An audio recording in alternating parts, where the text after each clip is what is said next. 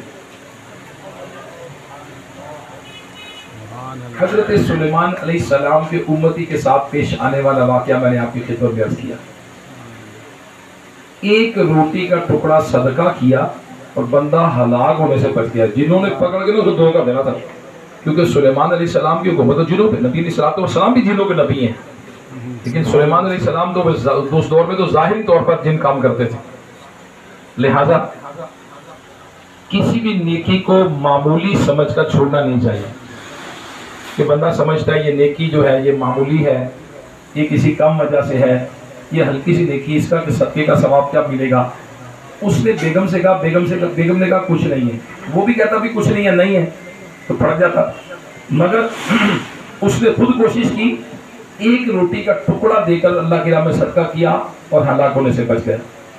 لہٰذا بعض اوقات ہم سمجھتے ہیں کہ نیکی بڑی معمولی ہے, تو نیکی معمولی نہیں ہوتی, بڑی اہم ہوتی ہے. مثال کے طور پر کسی شخص نے کہا سبحان اللہ, الحمدللہ, اللہ اکبر, لا الہ الا اللہ. یہ 4 کلمے ہیں, اس بندے کے لیے 4 جنت میں درخت لگا دیے گئے. جس بندے نے یہ تسبیح, یہ 4 کلمات ادا کیے, اب بتائیے جنت میں 4 درخت لگ جائیں, یہ ابھی قدر نہیں ہوگی, ابھی نہیں قدر ہے بندے کو مرنے کے بعد, کہ جب نیکی کر نہیں سکے گا, جب نیکی کا موقع نہیں ہوگا. شرح الصدور میں امام جلال الدین سیوطی شافعی رحمۃ اللہ تعالی علیہ لکھتے ہیں کہ جب بندہ قبر میں جائے گا نا تو مرنے کے بعد فرشتے آئیں گے. فرشتے اب پوچھیں گے تو فرشتوں سے کہے گا ٹھہرو مجھے 2 رکعت نماز نفل پڑھنے دو. وہ فرشتے کہیں گے بھائی دارالعمل دنیا تھی, عمل دنیا میں کرنا تھا, ادھر کسی چیز کا ثواب نہیں ملے گا. وہ کہے گا اچھا چلو ایک بار سبحان اللہ کہنے دو. وہ فرشتے کہیں گے ثواب نہیں ملے گا. اچھا الحمدللہ کہنے دو, نو. ایک بار اللہ اکبر, اس کا بھی ثواب نہیں ملے گا. ایک بار لا الہ الا اللہ ہی کہنے دو. فرشتے کہیں گے دیکھ دارالعمل دنیا جی تو گزار چکا, اب یہ تو حساب ہوگا ادھر. اب پتہ ہے کہ قبر لکھا ہے روایتوں میں کہ قبر میں جانے کے بعد فرشتوں سے بندہ بنتے کرے گا کہ مجھے ایک بار سبحان اللہ کہنے دو. فرشتے کہیں گے اس کا ثواب نہیں ملے گا. جب پتہ ہے کہ موقع نہیں ملے گا, تو اب دنیا کے اندر کتنے مواقع ہیں, دنیا کے اندر کتنے مواقع ہیں ہمارے پاس جن کو ہم اویل نہیں کرتے,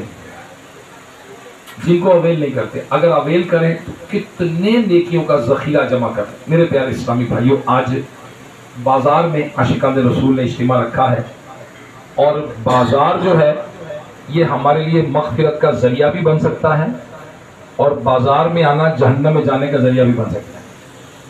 کیوں؟ اس لیے کہ رزق حلال کمانا عین عبادت ہے، عین عبادت ہے۔ رزق حلال کمانا سعادت ہے، اور اللہ رسول کا حکم ہے، اللہ کا حکم ہے نا جا کے میرا فضل تلاش کرو۔ تو رزق دینے والی ذات رب کائنات کی ہے۔ نبی کریم صلی اللہ تعالی علیہ وآلہ وسلم کے سامنے ایک شخص ادھر جاتا تھا، ادھر جاتا تھا، ادھر جاتا تھا، ادھر جاتا تھا، بڑا پھرتیلا تھا، بڑا ایکٹیو تھا، سمارٹ تھا۔ صحابہ نے عرض کی یا رسول اللہ صلی اللہ علیہ وسلم کاش اس کی یہ بھاگ دوڑ اللہ کی راہ میں ہوتی، کاش اس کی یہ بھاگ دوڑ اللہ کی راہ میں ہوتی۔ تو نبی علیہ السلام نے فرمایا اگر یہ اس لیے کما رہا ہے کہ ماں باپ کی خدمت کرے گا، یہ اللہ کی راہ میں ہے، اس کی یہ بھاگ دوڑ کسی راہ میں ہے؟ اللہ کی راہ میں۔ اگر یہ اس لیے کما رہا ہے، اس لیے کما رہا ہے کہ بیوی بچوں کی خدمت کرے گا، اس کی یہ بھاگ دوڑ اللہ کی راہ میں ہے۔ اگر اس لیے کما رہا ہے کہ اپنے کسی کے آگے ہاتھ نہیں پھیلائے گا، تو اس کی بھاگ دوڑ اللہ کی راہ میں ہے۔ اور اگر یہ اس لیے کما رہا ہے کہ دوسروں پہ فخر کرے گا، تکافر کرے گا، تکبر کرے گا، دوسروں کو نیچا دکھائے گا، تو یہ شخص تباہ ہو گیا۔ اب جو اپنے لیے کماتا ہے، اپنے بیوی بچوں کے لیے کماتا ہے، اپنے ماں باپ کے لیے کماتا ہے، یہ تو اللہ کی راہ میں مجاہد فی سبیل اللہ، اللہ کی راہ میں، اللہ اکبر۔ اور مال حلال روزی کمانا یہ کتنا افضل کام ہے، کتنا فضیلت والا کام ہے حلال روزی کمانا۔ ایک روایت میں آتا ہے کہ کسی شخص کے نامہ اعمال میں بعض گناہ ایسے ہوتے ہیں جو نماز روزے سے بھی معاف نہیں ہوتے، نماز روزے سے بھی معاف نہیں ہوتے۔ رزق حلال کمانے کی راہ میں جو تکلیفیں آتی ہیں وہ ان گناہوں کا کفارہ ہوتی ہیں۔ انسان کو تکلیف آتی ہے، مشکل آتی ہے، لہذا حلال روزی کمانا عین عبادت ہے اور بڑا ثواب کا کام ہے۔ ایک روایت میں آتا ہے کہ حلال روزی کا پہلا لقمہ پیٹ میں جاتے ہی اللہ تبارک و تعالیٰ اس بندے کے سارے گناہ معاف فرما دیتا ہے، اس بندے کے سارے گناہ معاف فرما دیتا ہے۔ سبحان اللہ، سبحان اللہ، سبحان اللہ۔ اب دیکھیے حلال روزی کمانا کتنی بڑی سعادت کی بات ہے۔ یہ ہے حلال روزی کمانا، روزی کے اڈے پہ آنا۔ اور اگر دیکھیں یہی جہنم میں جانے کا سبب کیسے بنے گا، جہنم میں جانے کا سبب کیسے بنے گا؟ اگر اس بندے کی نیت ہی کمانے کی میں شو ماراں گا، میں تکبر کروں گا، میں دوسروں پہ اپنی برتری جتلاؤں گا، یا اس کی نیت کیا ہے؟ مسلمانوں